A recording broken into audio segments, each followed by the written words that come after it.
Happy Thursday. Happy Thursday of Holy Week, for this Thursday is not just any Thursday. It is indeed Holy Thursday. It is holy today because of Jesus. It is holy today because of what Jesus did on a very particular Thursday, the last Thursday of his life. That day would have been Passover. It would have been the most sacred day to a first century Jew. The Jewish people would have descended upon Jerusalem en masse. Jerusalem in the first century was about 88,000 people, and over 1 million people are now descending upon her, as every able-bodied Jewish person would have been required by the Old Testament to go to Jerusalem to offer sacrifice and to celebrate the Passover. Tonight, on this Holy Thursday, Jesus celebrates the Passover meal with his disciples.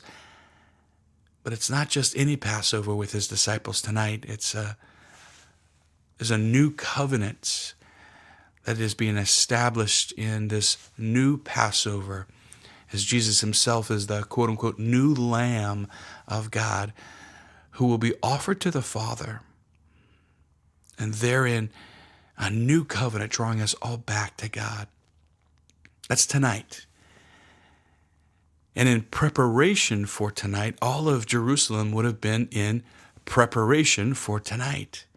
All those pilgrims, all those fathers, all those families would have gone through the painstaking preparation prescribed in Exodus chapter 12 to celebrate properly the most sacred day of the entire year. Today's about preparation, and I want to invite you today to consider 2 preparations.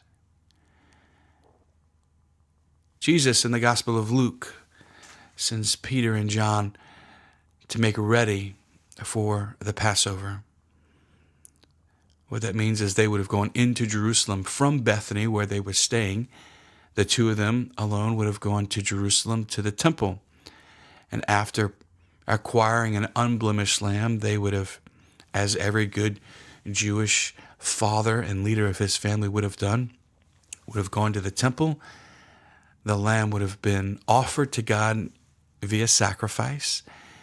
And then once skinned, the lamb would have been prepared for the meal, this sacred Passover meal.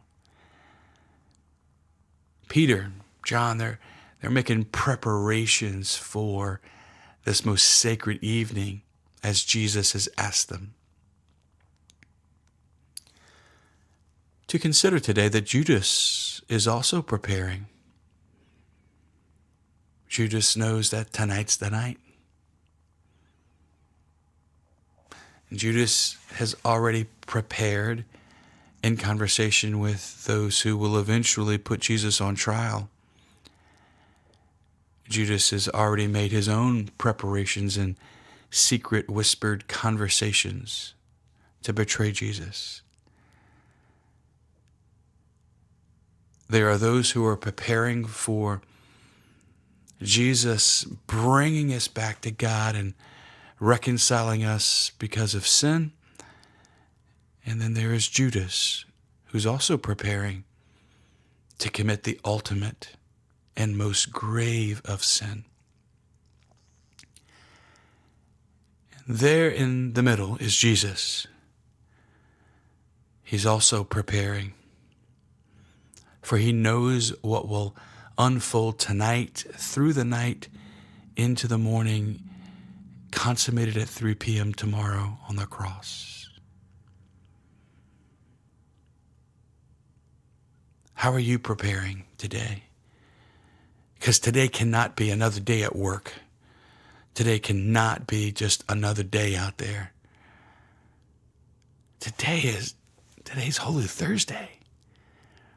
And if you are at work, or if you are about many things, can we interiorly prepare ourselves?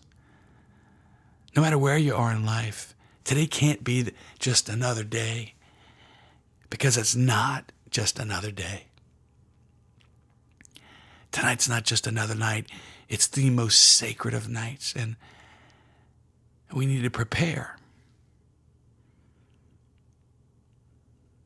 Peter and John were doing what Jesus asked them to do.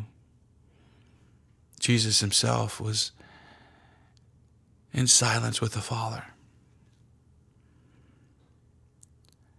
My encouragement to you, my friends, is if you've walked the journey so far, that journey has only taken us to here, to this moment. Let us prepare well together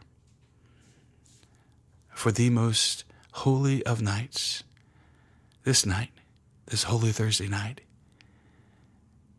And if we're going to celebrate that well, then today we must be about preparing with Jesus.